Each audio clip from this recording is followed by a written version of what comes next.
बिस्मिल्लाहिर्रहमानिर्रहीम अस्सलाम वालेकुम। अल्लाहुम्मा सल्लि अला मुहम्मदिन व अला आलि मुहम्मद कमा सल्लैता अला इब्राहीम व अला आलि इब्राहीम इन्नका हमीदुम मजीद। अल्लाहुम्मा बारिक अला मुहम्मदिन व अला आलि मुहम्मद कमा बारकता अला इब्राहीम व अला आलि इब्राहीम इन्नका हमीदुम मजीद। अब हर तरफ यही चर्चा है कि पाई कॉइन नीचे आ गया है, पाई कॉइन ऊपर कैसे जाएगा। पाई कॉइन ऑल टाइम लो को टच कर चुका है, पाई कॉइन 1 को क्रॉस कब करेगा।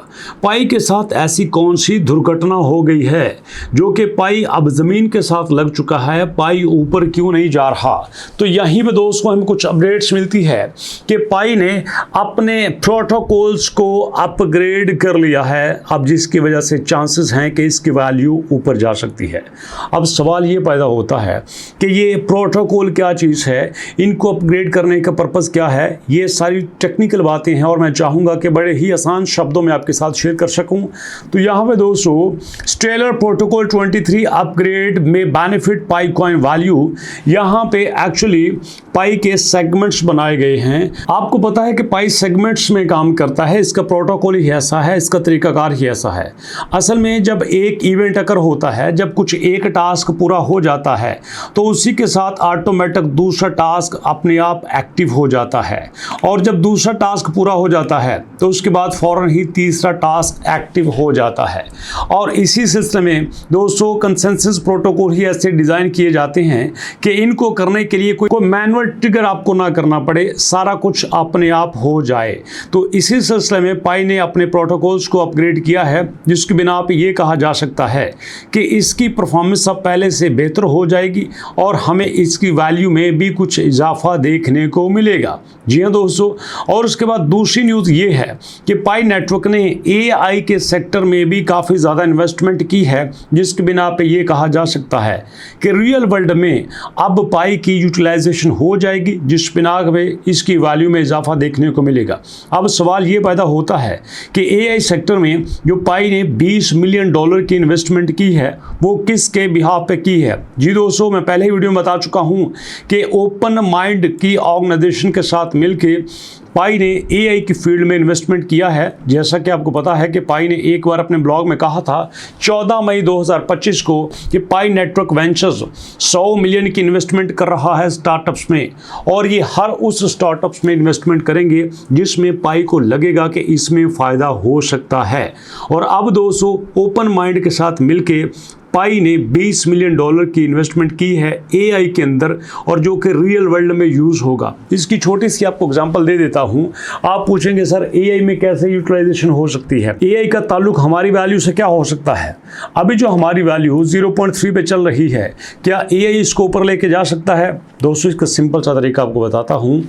अब देखो, हम एआई की सर्विसेज लेते हैं, हम टेक्स्ट जनरेट करवाते हैं एआई से, हम एआई से कुछ टिप्स लेते हैं, हम एआई से कंटेंट रीडिंग करवाते हैं, हम एआई से गाइडलाइंस लेते हैं, हम एआई से लेक्चर्स लेते हैं, हम एआई से वीडियोस बनवाते हैं, हम एआई से इमेजेस बनवाते हैं। ये एग्जांपल्स हैं। इसी तरह की दर्जनों सर्विसेज हम एआई से लेते हैं, और एआई से ये सारे सर्विसेज लेने के लिए हमें किसी न किसी प्लेटफॉर्म की ज़रूरत है। जैसे चैट जीपीटी हमारा प्लेटफॉर्म है, जैसे ग्रोक एक प्लेटफॉर्म है, डीप सीक एक प्लेटफॉर्म है।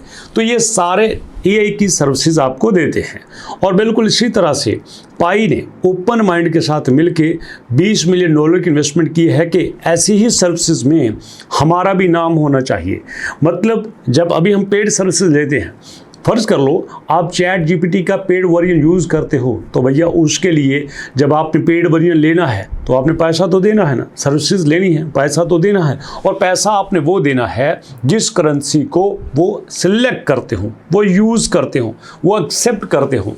और अगर इसी सिलसिले में पाई की एक्सेप्टेंस होना शुरू हो जाए तो इसका मतलब ये है कि रियल वर्ल्ड में पाई का यूजेज बढ़ जाएगा। जब रियल वर्ल्ड में पाई का यूजेज बढ़ जाएगा तो भैया उसकी डिमांड भी बढ़ जाएगी और उसी के साथ उसकी प्राइस भी बढ़ जाएगी। अब देखो हमारे पास जो टॉप की करेंसीज है इसमें रैंकिंग में आते हैं। अब टॉप पे हमारे पास बिटकॉइन है। बिटकॉइन को दुनिया की बड़ी कंपनीज एक्सेप्ट करती हैं कि हाँ आप हमें दे दें, हम इसको एक्सेप्ट करेंगे। होना तो ये चाहिए, वो कहे नहीं भाई हम क्यों एक्सेप्ट करें। आज आप हमें हमारे $10 मिलियन के बराबर बिटकॉइन देते हो, कल को बिटकॉइन की वैल्यू 1,13,000 की बजाय हो जाती है 1 लाख, तो हमें एक बिटकॉइन पे $13,000 का लॉस हुआ और हमें 1000 बिटकॉइन पे $13,000 का लॉस हो जाएगा, और इसी तरह से 10,000 बिटकॉइन पे $1,30,000 का लॉस हो जाएगा। तो ये सारी चीज़ें किसी भी कंपनी के हक में नहीं जाती, लेकिन कंपनी को पता है कि आज जो कॉइन यहाँ पे है आने वाले वक्त में ऊपर जा सकता है, और इसीलिए कंपनी इसको कहती हैं। इवन के इलॉन मस्क टेस्ला भी BNB को एक्सेप्ट करती है, इथेरियम को एक्सेप्ट करती है, डॉजी कॉइन को एक्सेप्ट करती है, बिटकॉइन को एक्सेप्ट करती है, सारी कंपनीज ऐसे एक्सेप्ट करती हैं। और बड़ी कंपनीज की ये जो एक्सेप्टेंस होती है ये उनके ऊपर ये ठप्पा लगाती है कि हाँ वाकई इनकी वर्थ है और इनको फ्यूचर में यूज़ किया जा सकता है। तो इसलिए दोस्तों अब अगर AI में पाई की टीम इन्वेस्ट कर रही है, प्रोटोकॉल्स को बेहतर बना रही है, तो इसका मतलब ये है कि आने वाले दिनों में हमें इसमें कुछ बेहतरी मिल सकती है। तो इसी उम्मीद के साथ कि भैया आने वाले दिन पाई के लिए अच्छा होगा, और प्लीज़ कमेंट सेक्शन में ये ज़रूर बताइएगा कि नेक्स्ट वीडियो आप कौन से टॉपिक पे देखना चाहते हैं और उसका नाम ज़रूर मेंशन कीजिएगा। मुलाकात होती है नेक्स्ट वीडियो में, तब तक के लिए अल्लाह की अमान।